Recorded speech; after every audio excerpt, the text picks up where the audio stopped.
Hello, everyone. How are you all doing? I'm Dr. Dan Reardon. This is Mark Gilbert, and we'd like to welcome you to the Go Metabolic Podcast, the podcast where we are going to give you information that will improve your overall metabolic health through a variety of subjects. Mark, how are you doing today? I'm good. Yourself, Dan? How's it going? I'm good. I've just realised we've still got our heater on because it's a cold day here in England. Should we just leave it running? Let's leave it running. If it's humming in the background and it sounds annoying, we'll change it. I'm sure there's ways that we can use some of this fancy equipment to remove the hum if it's there. Yeah, we got all the equipment. It all looks good, and we left the heater on. But okay, we'll see how it goes. Let's go for it. Yeah. So today's topic, super interesting, because one of the categories that we've seen this huge rise in the last few years is hydration and hydration products. And I've personally always been fascinated with hydration, and I know you have as well. So today we thought that it would be useful to cover the topic of hydration. And we're going to try and approach this from the perspective of, first of all, let's look at a bit of science. Let's consider what hydration actually is. And then we're going to go into some of the products on the market, what the market's doing, and just some general interest stuff. Sound good? Yeah, I'm up. Let's go. Excellent. Right. So I'm going to kick it off, and we're going to talk a little bit about what do we mean when we talk about hydration, and in fact, why is body water important? So first of all, we obviously need water in the body. We know we need water in the body. It's got a lot of valuable functions. Some of these functions are obvious. Some of these functions are a little bit less obvious. So first of all, fluid forms a medium upon which reactions in the body can occur.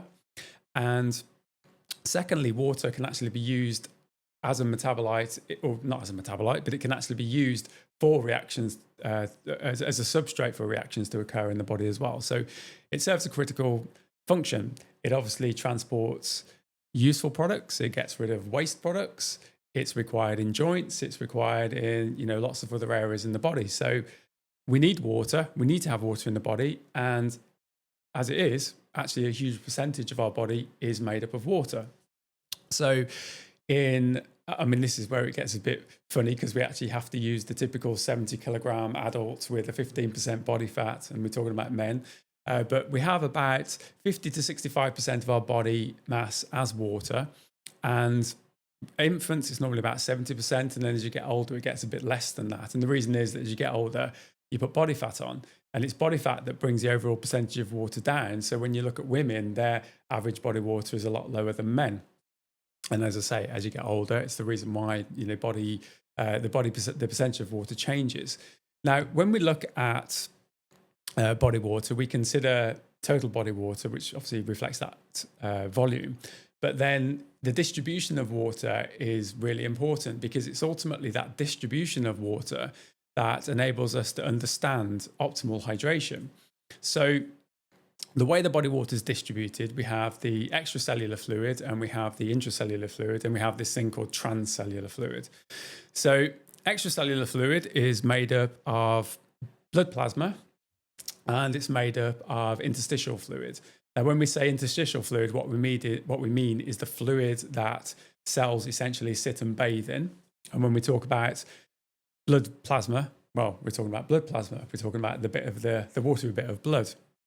Now, the extracellular fluid, or the blood plasma and the interstitial fluid, they're roughly pretty similar, except the only difference in plasma is you have a lot more protein than you do in the interstitial fluids.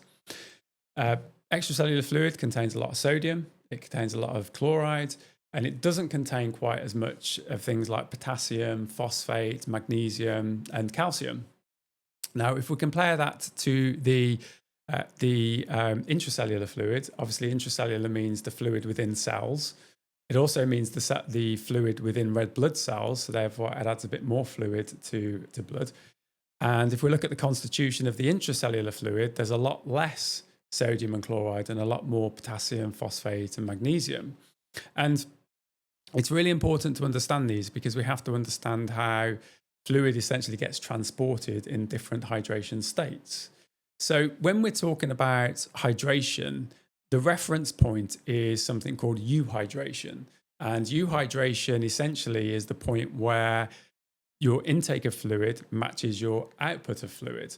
So roughly we lose about 3.7, well, a sedentary male will lose about 3.7 litres of fluid a day. Sedentary female will lose about 3 litres of fluid a day. So you can see just in a sedentary state how much fluid you need to actually take in to keep yourself euhydrated. Or sorry, in a state of euhydration. Now, if your intake doesn't match the amount of fluid that you're losing, that's the process of dehydration, and you end up in what's called a hypohydrated state.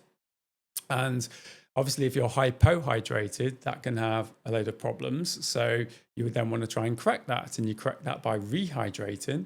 And if you consume enough water in that process of rehydrating, and if the intake's adequate, then you can become what's called hyperhydrated. And it's in the hyperhydrated state that if there's enough solute in the fluids you're consuming, and therefore that creates enough of a push for the fluid to remain in cells, then ultimately, in that point in time, you would be hyperhydrated. So, and I'm not at this point saying that that's the right state to be in, but that would be the process, and that's what all of these terms are actually sort of specifically referencing. Now, when we're considering hydration, obviously we have to consider things like sweating, we have to consider environment, temperature, altitude, we have to consider diet, we have to consider sort of disease states, and even cultural things like Ramadan, which can, all contribute to how our state of hydration actually is. But the body is very interesting because within the human body, obviously, we have to be able to detect our state of hydration in order to be able to make amendments to optimize our overall performance and function. Because the problem is, if you're not adequately hydrated, the things that are of interest to us are, number one, you can lose strength, you can lose power, your cognitive function can change, and you can put yourself at increased risk of diseases as well, because immune function and things like that. So how does your body detect hydration? Well, there's really two main ways that happens. There's the osmo/chemoreceptors, and these are receptors on the posterior part of the hypothalamus gland, and they basically detect in changes in salt, some sodium within the blood. And so when they detect changes, they will actually, or specifically when they detect an increase. So, for example, if you're dehydrated or hypohydrated, and therefore you've got more salt in the blood circulating, more salt in the extracellular fluid, then at that point they would detect that change and they would release something called ADH or AVP, ADH antidiuretic hormone, AVP arginine, vasopressin, same thing, two different names. And what happens here is that when these are released, it tells the kidneys to essentially retain more water. So they retain more water. They also, as a result, also retain more sodium. But the idea there is that essentially replenishes the water within the extracellular fluid and essentially corrects the state of hydration. There's another system as well, which is a system which uses things called baroreceptors. And these are small receptors within the cardiopulmonary system. And they essentially detect changes in blood pressure. So if you're dehydrated or hypohydrated, then in this state, your blood pressure sometimes goes down. When your blood pressure goes down, the baroreceptors detect this change, and that leads to the adrenal glands releasing something called aldosterone. And aldosterone then tells the nephrons in the kidneys to release renin. Renin also tells the adrenals to release more aldosterone. And the upshot of that is that, again, we retain more salt and we retain more water in the kidneys. And this then has the effect of, it contributes to increase in arterial blood pressure, and ultimately then tells the body that we're back into a more hydrated state. So there's a lot of really important considerations and understandings when it comes to hydration to know how products on the market actually work. And it's also important to note that hydration is actually something that's really difficult to measure. It's a very subjective thing. Now, in research, they do use this thing called hard water, which is essentially an isotope of water that they can try and measure. And the other thing, which is very, very much of interest to me and you, is the use of a DEXA scan, because obviously we have a DEXA scanner. So there are some interesting ways, but ultimately, with all of these products on the market, and with the way that today there is this real push for optimization in health, performance, longevity, how we feel, how we think, understanding hydration and the science of it is really important to know what we should be doing, what we should be consuming. And, is 8 glasses of water a day really enough? Should we look at our urine? Is feeling thirsty, a good sign? All of that sort of stuff, all of those sorts of things I think are super interesting. So, Mark, where are you on all of this? Yeah, well, I'm obviously going to take it from the nutrition side and see from a practical standpoint how much we should be drinking, what kinds of things we should be drinking, and what other considerations there are when we think about getting proper hydration and achieving euhydration, like Dr. Dan said. So what form, what hydration can come, a lot of people think just water, or water is the optimum thing to consume to increase your hydration status. It isn't. Other beverages, you can drink no water at all and never become dehydrated as long as you were clever about it. So if we think about even caffeinated beverages, which a lot of people still think are net dehydrating, there is a small diuretic effect of caffeine. It's much smaller even still if you're used to caffeine. And studies show that when they give people caffeine, as long as they're reasonably hydrated, usually you consume caffeine with a beverage or in a beverage anyhow. So it's net hydrating. So they find that some of these negative things that can happen with dehydration don't happen any more than people that get the equivalent fluid from water or other substances, or decaffeinated coffee, if it's coffee versus decaf coffee. So the studies show pretty clearly there's nothing going on there, and you shouldn't be worried about caffeinated beverages as part of your total beverage intake to achieve that euhydration. And we also have to remember foods. If you're on something like a carnivore diet or a keto diet, not eating any fruits, remember fruits are 70 to 90% liquid. So that's water. So if you all of a sudden cut out all your fruits, you're going to find that you're probably getting thirsty at times of the day earlier than you would otherwise. So and your body's very good at telling you when you're thirsty, but sometimes it's a bit too late. Like you were saying, with that question of when. And so how much? I mean, most people, especially sedentary people, don't have to worry too much. Somewhere around 2 liters, depending on your body size. If you're routinely out in the heat. And things like that can obviously make a difference. Coffee, tea, all these things contribute to your hydration. Even meat, even cooked meat's about 50% or more water. Eggs are 60, 70, 80% water. So all these foods you eat are contributing to your water intake. But then we think about exercise, and when we think about exercise, we could make that a bit more generic and include people that work outdoors, maybe with a lot of clothing on, etc.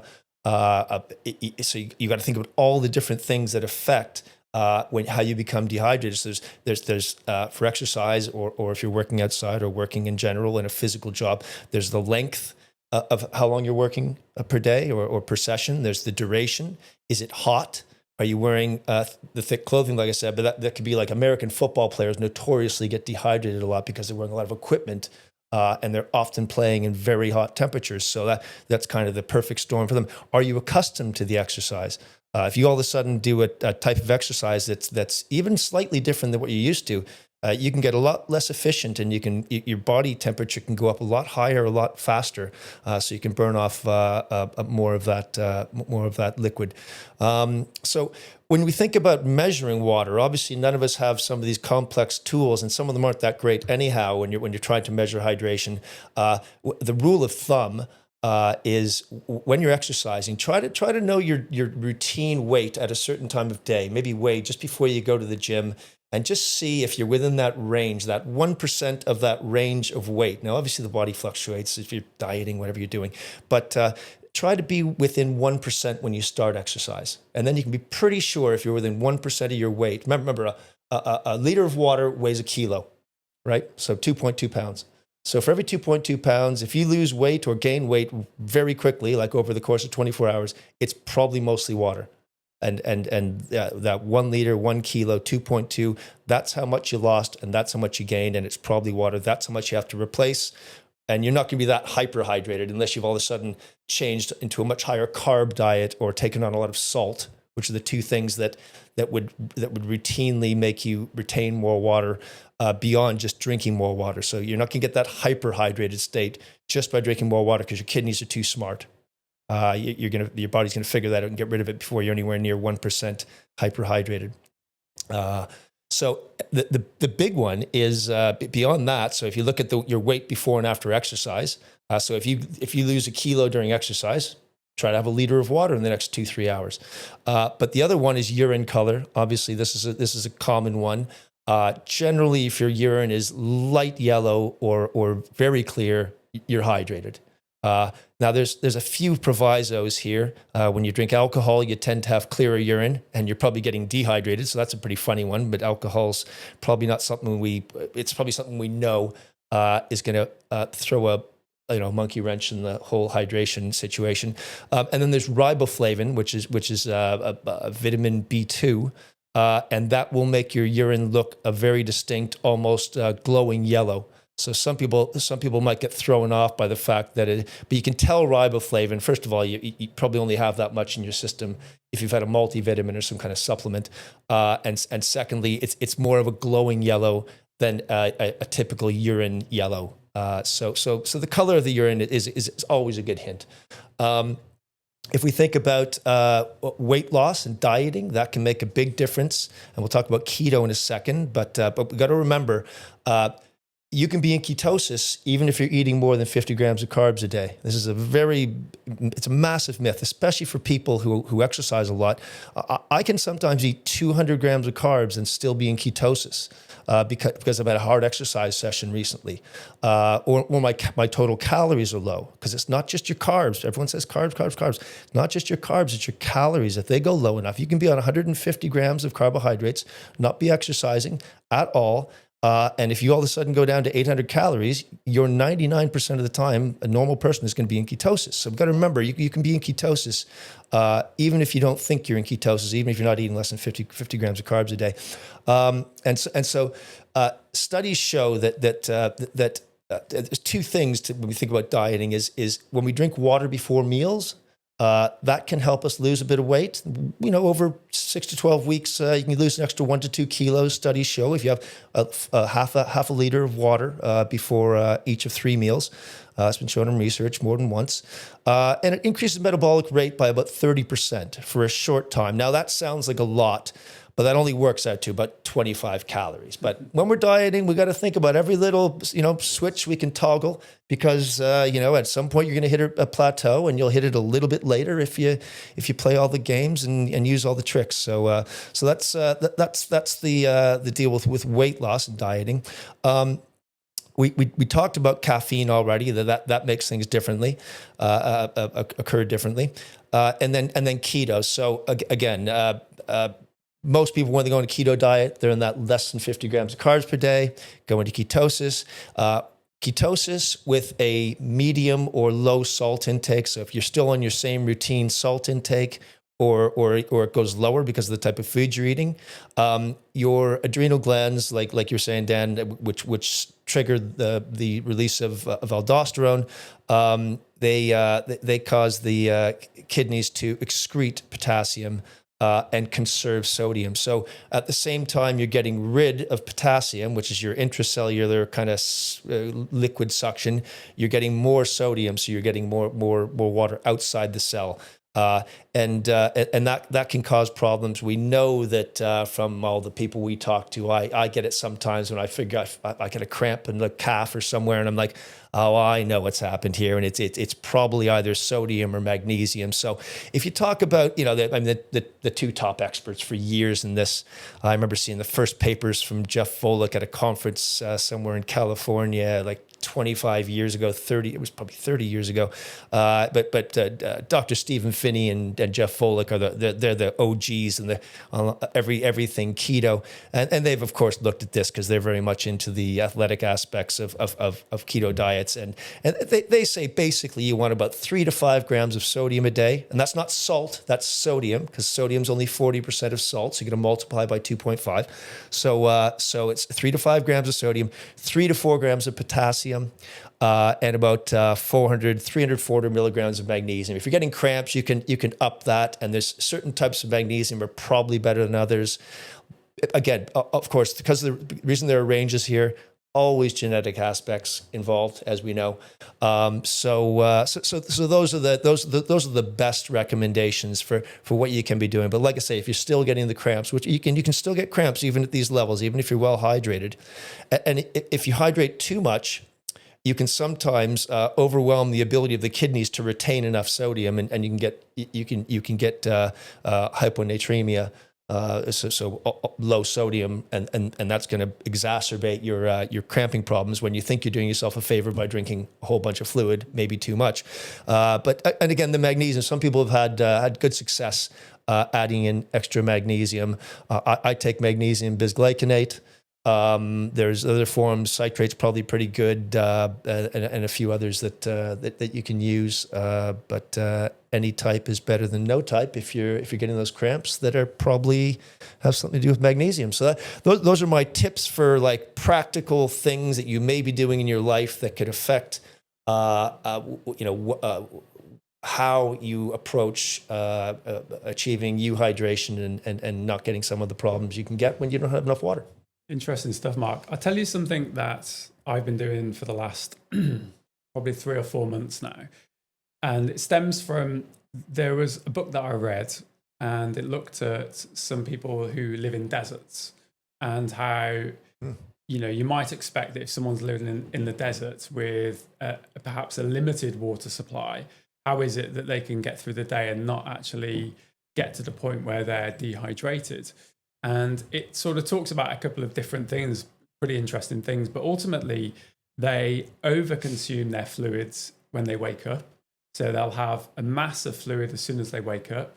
And then the other things that they do is they get fluid from what's called structured water in foods, things like cucumbers and celery and stuff like that, where that theoretically is something that might contribute to better hydration. But off the back of that, I did quite a lot of research into hydration and what would essentially form the best type of hydration product, i.e. a product that's what's called isotonic.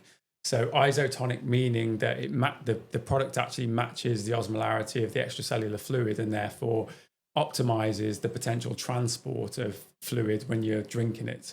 And my research got me to the point where it suggested that in a litre of water, you'd want about 1,000 milligrams of sodium. And also as well, it looks at carbohydrates and it says as long as it's less than 7% carbohydrate, then that will not only optimize the potential for hydration from the perspective of the osmolality between what you're consuming versus the extracellular fluid, but also as well, as long as it's less than 7% glucose, that will increase the gastric emptying. Because one of the things that's been shown to contribute to inadequate hydration or hypohydration is that if you're consuming too much glucose in fluid, i.e. more than 7% glucose, that can actually slow down gastric emptying, and that reduces the amount of ultimately water that gets absorbed into the extracellular fluid. So in the mornings now, every morning, I have 500 mils with 500 milligrams of sodium, and I get that from mineralized sea salt. And occasionally I'll add a teaspoon of honey into that as well, which is only about 5 to 10 grams of honey. So I stay well under that sort of 7% threshold. And the interesting thing that I've found is that immediately, normally you wake up, I'll talk about myself here, but normally I'd wake up in the morning and I'd want to have a cup of coffee to get me going. And I sort of started to realize maybe that's not a good thing if I'm actually reliant on caffeine to get me going. And again, I read that rather than it being caffeine that we're demanding, it might actually just be that we need to be adequately hydrated from the outset. And that reduces then our desire to reach for caffeinated products. And so I've been doing this, and at no point in the mornings now have I been needing a cup of coffee. I can get up early, have half a litre of this drink, which has got the 500 milligrams of sodium in there. And then I'll sit down and read for an hour, hyper-focused, cognitive capacity at that point, really, really good. my executive functions working as well as they ever have before. And then it's not until later in the morning that I'll have a coffee, not necessarily because I need a coffee, but just because it's almost like a reward because I actually love coffee. So where do you stand on sort of the point of, so first of all, how does that sound with regards to what I've just said? And secondly, do you have any specific tips on, what can you do from the outset to ensure you're adequately hydrated? What as a clinical nutritionist and as a sports nutritionist and with 30, 40 odd years of experience, how would you approach that question? Yeah, the sports drinks there's a long history of sports drinks, starting with a lot of the Gatorade research and Lucozade, Powerade, and all those, and they're right in that 8% or less glucose. They often split glucose and fructose, and even add some maltodextrin. And I think the current research is that you can impair some of these sugars kind of fight for absorption, and it's just on that point. Yeah, the glucose fructose point. Not necessarily from a hydration perspective, but from the perspective of gastric emptying. Drinks that are a mixture of products. So, for example, if it's a mix of fructose and glucose, as long as it's under that that threshold, the carbohydrate threshold, gastric emptying actually increases as compared to if it's just glucose. So there's actually a mechanical function there that's improving, and I'm sure that's to do with the GLT transporters and all these other what do you call it? I can't remember the name of them now, but GLUT4 and things like that. So that there'll be, I'm sure that there's specific mechanics as to why that's the case. But blending glucose with fructose, as long as it's not too high in osmolality within the fluid, actually increases gastric emptying. Yeah, that's something they showed, but for a long time. That's been pretty well known. The Gatorade Lucozade, the Gatorade Research Institute, who's been studying this stuff almost exclusively for years. I've seen some of their lectures, etc. And they have a certain amount of usually mostly or only sodium. Now I haven't looked at the sports drink research, like just the ones that are made for endurance athletes in a long time. There was a time I could have told you a lot more about this probably, but yeah, I know the glucose fructose combination can be a lot better for gastric emptying, and God, these days some of these athletes. I mean, God, you got some of these guys in the Tour de France. They have, and some of these triathletes and marathon runners that have trained themselves to be able to consume unbelievable amounts of sugar in the course of an hour, whether it's through gels or whatever, or a combination of liquid and gels or drinks. They actually basically force themselves over time to be able to metabolize unbelievable amounts of glucose and sugar, so that they can keep get optimized performance. There's some indications that doing that it might have caused a lot of these people who should be the healthiest people on earth to not be the healthiest people on earth, and actually have some glucose metabolism problems when we talk about metabolic health. So that's really interesting. It just goes to show you can't completely shield yourself by exercise, right? I mean, they exercise too much too, so that could be causing issues also. And again, when we talk about taking on the sugar, the one of the advantages of the sugar or the carbs is it obviously draws water into the cells, and it gives the body another reservoir from which to draw water if it gets in a state of hypohydration, and so you got your two games to play with hydration. Well, there's three actually. There's sodium, we know, holds on more water. The carbs we talked about. So you get 3 grams of 3 grams of water for every gram of carb you retain as glycogen, and then you got your obviously potassium, and potassium and sodium have a very complex and counter-regulatory relationship that a lot of people oversimplify when you look at videos. But I think that better be for another time, because that might be a video in itself, because it's complicated. Yeah, well, I think the thing with potassium that we have to be careful about is that it has the potential to be very dangerous if it's overconsumed and if potassium levels get too high. all of these electrolytes, there are issues if they're too high and too low. And that's why, there's a lot of science that goes into regulating these particular minerals. Now, working as a doctor, obviously, I see the effects in disease states. I see the effects as a result of medication. So, for example, when people take ACE inhibitors, that can make the potassium go really high, and that can potentially cause some horrendous problems.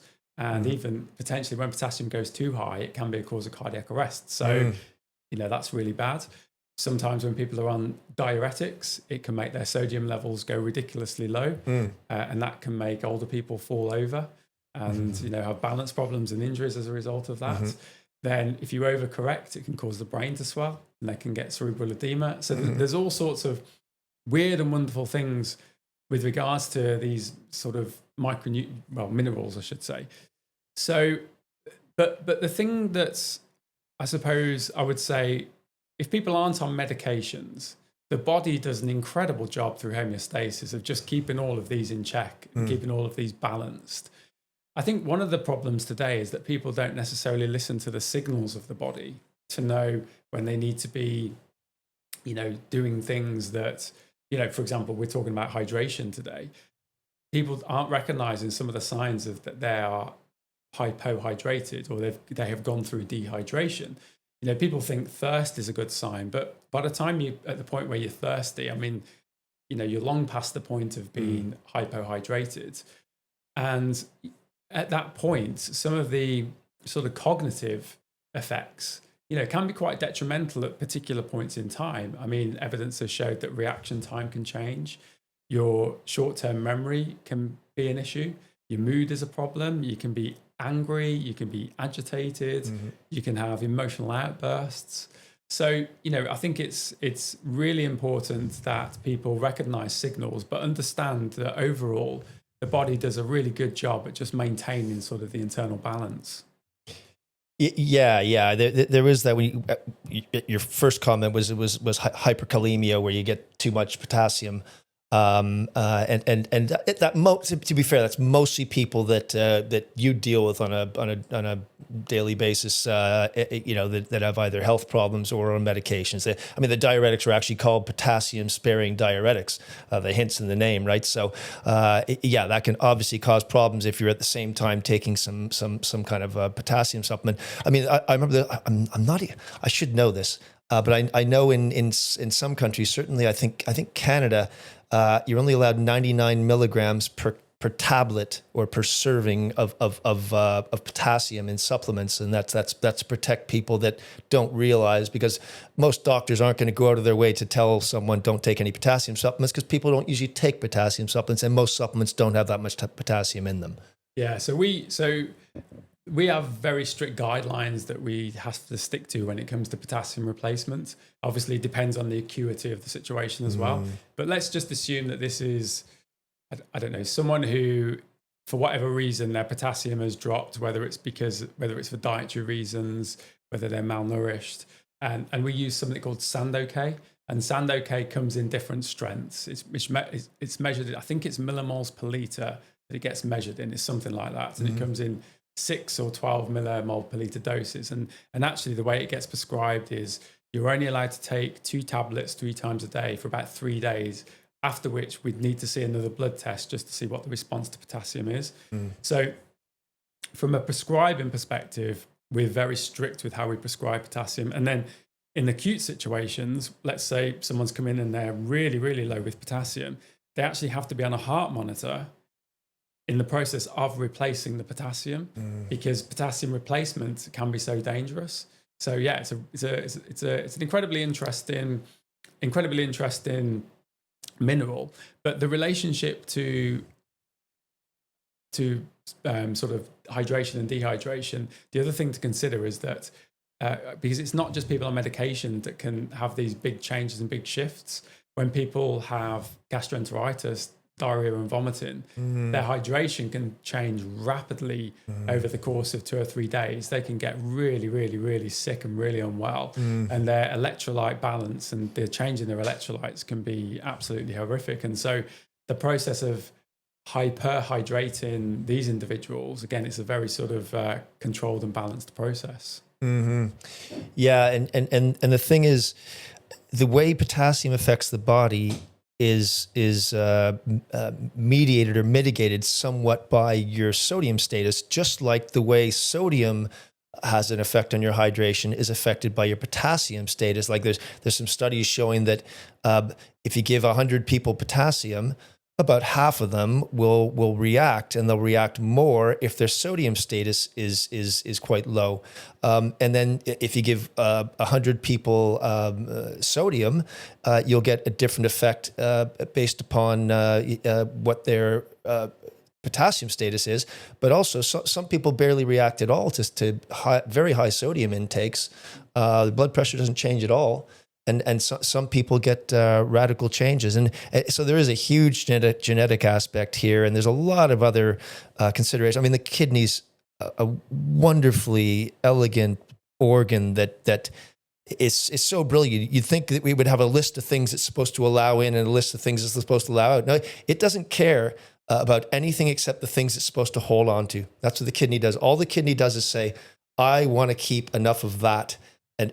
I don't recognize you. Get out, because I don't want you in the body. Well, and it's brilliant. It's simple, but it's brilliant, and it's an amazing organ. And that's why the kidneys are definitely something that the pharmaceutical industry do focus on and understanding. You know, when we give in medications that block aldosterone or ACE inhibitors, or even some of the new diabetes medications, the SGLT2. SGLT2, dapagliflozin and drugs like that, because they specifically target these receptors in the kidneys that increase the secretion of glucose. So, I think people recognize the significance of what the kidneys actually do and the role they play in hydration.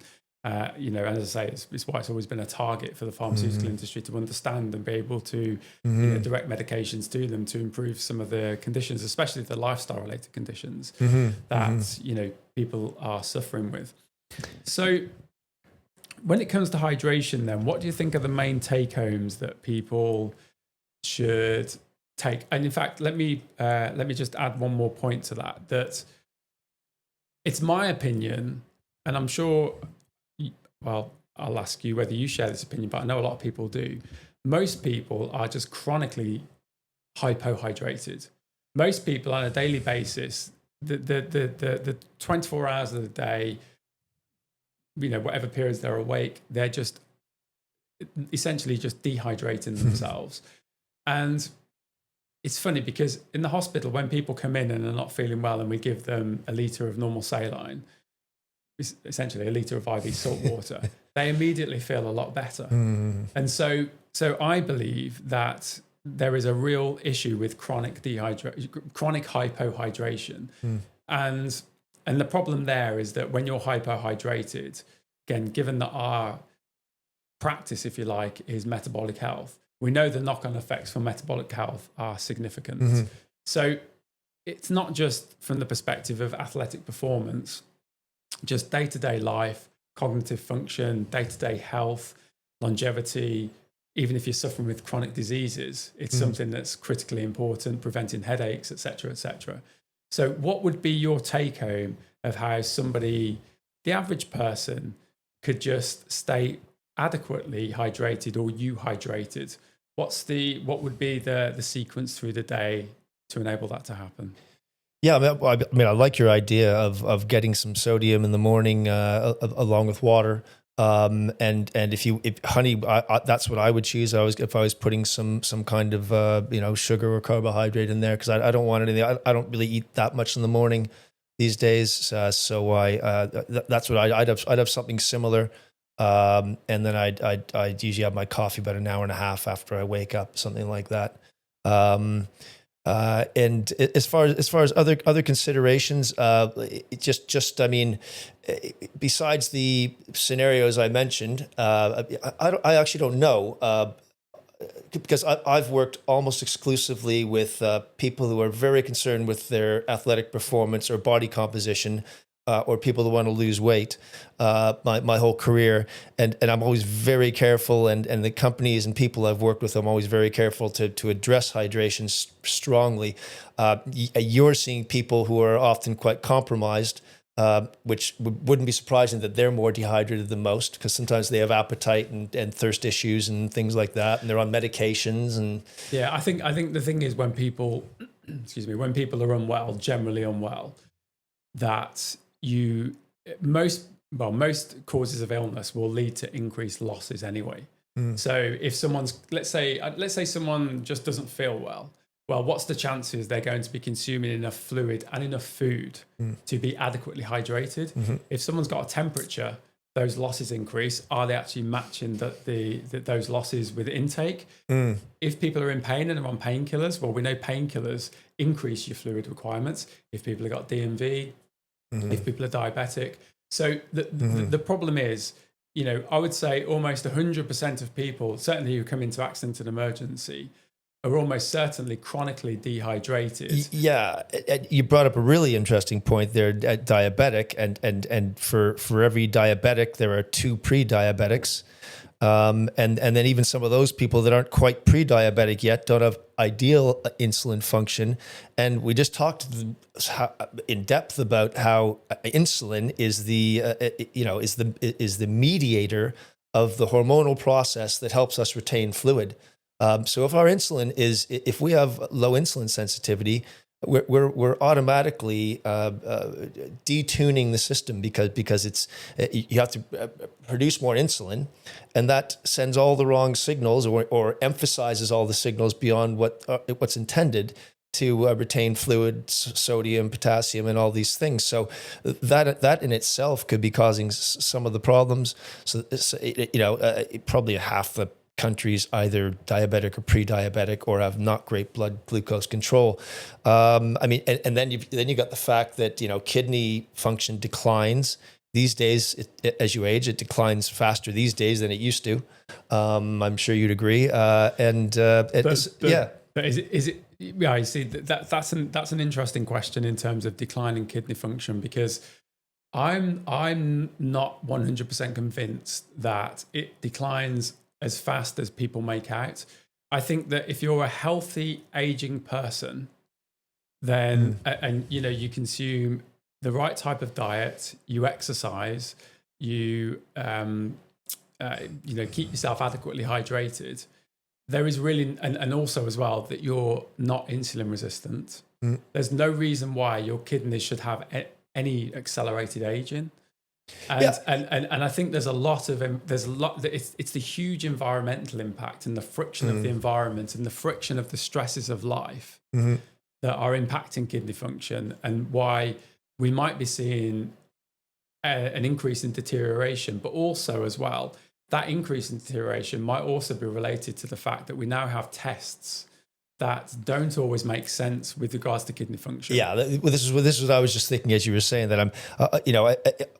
We're hanging our hat on GFR tests, creatinine and things like this that can go all over the place for various different reasons, and they may be giving us some false flags of kidney problems. Like you say, if people stay healthy, the kidney's probably not going to be the thing that kills them. Their kidney problem's not going to be the thing that it contributes in a very significant way to the end of their life or their quality of life. So I agree with that. But like I said, this is something we've talked about, because we're going to be doing some blood testing, and you've done blood testing for years, obviously, so we've had this conversation. I mean, I like cystatin C as a kid. If I suspect a kidney problem, I'm no doctor, but I'd say, hey Dan, should we get them a cystatin C, and then we know their actual physical kidney function instead of some surrogate marker. I hate some surrogate markers.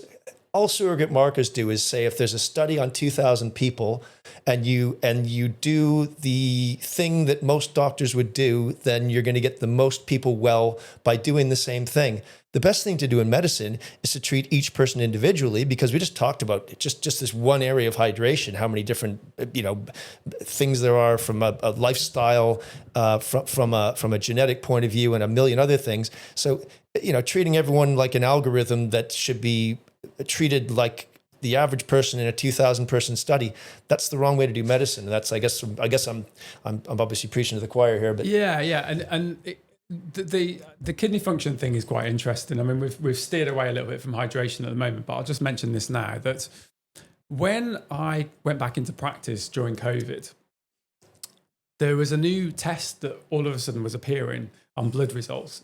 And so EGFR was something pretty new compared to when I was previously practicing. But all of a sudden, they were starting to show this thing called AKI. Now, AKI stands for acute kidney injury.